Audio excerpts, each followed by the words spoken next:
But here's where the questions really start to get interesting.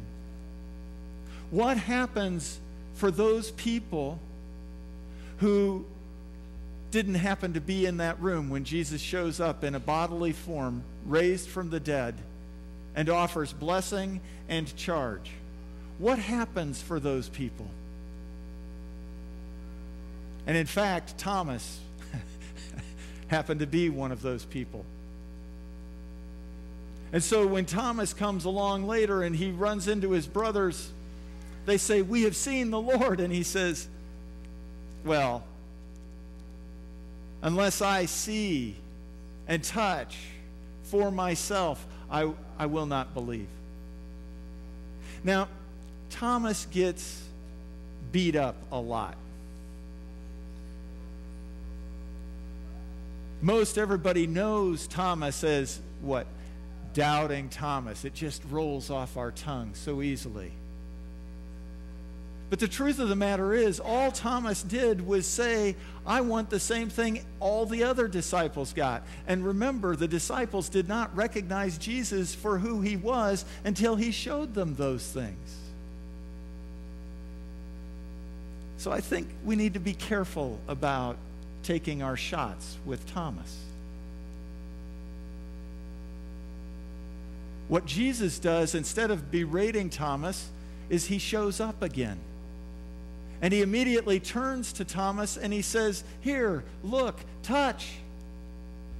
And what happens after that is an amazing thing, because this one who dared to question, this one who dared to say, here are the terms that I'll believe under, this one is the one who says, and this is the climax, this is the pinnacle of John's gospel.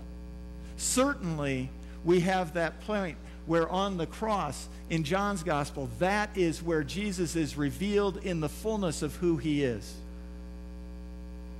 Jesus' enthronement happens on the cross. But that doesn't have that much significance until we start paying attention to the response.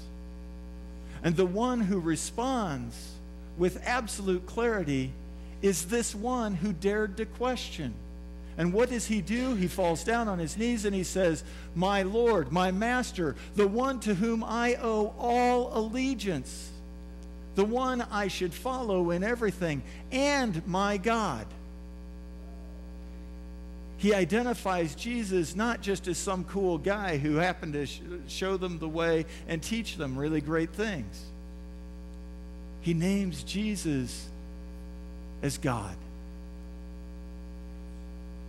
In Thomas, we get a glimpse that, yes, indeed, it is often, as is true throughout the biblical witness, that when we dare to ask questions, when we dare to raise our concerns, when we dare to speak our doubts and our struggles, that it is often through that experience and precisely in that experience that we have the opportunity to enter into a deeper and more profound clarity about the truth of God's love and presence with us. So we are not to fear the questions. It's okay to ask the questions. At the same time, John's gospel also reminds us that for all of us, we don't have the benefit of Jesus showing up in a bodily form and saying, "Here, touch." Right? So what happens for us? It's through hearing. We hear the story. And this author of John ends, and honestly, the end of the 20th chapter is understood by some scholars to be the end of the original version of John. Then somebody said, that's not a very good ending. We better rewrite that ending. And what does the ending of John, if we take the end of this chapter to be the ending, tell us? The last words go like this: Jesus did these and many other signs, too many for us to write down.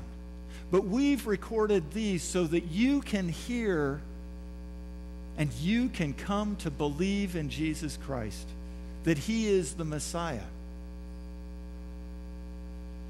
And in hearing and in believing, that you may enter into his life.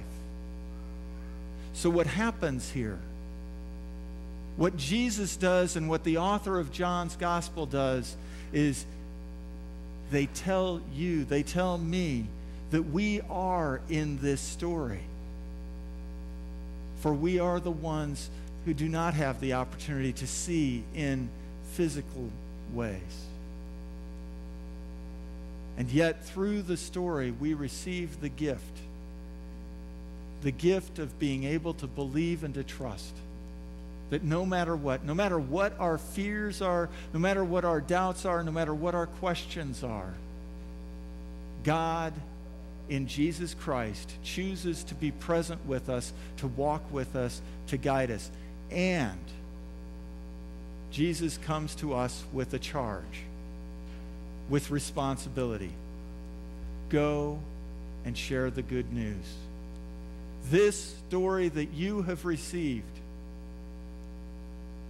1 John said it, right?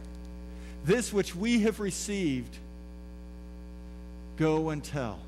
Go share the story. Go share the good news. For indeed, you have heard, you have believed, you have received life in his name.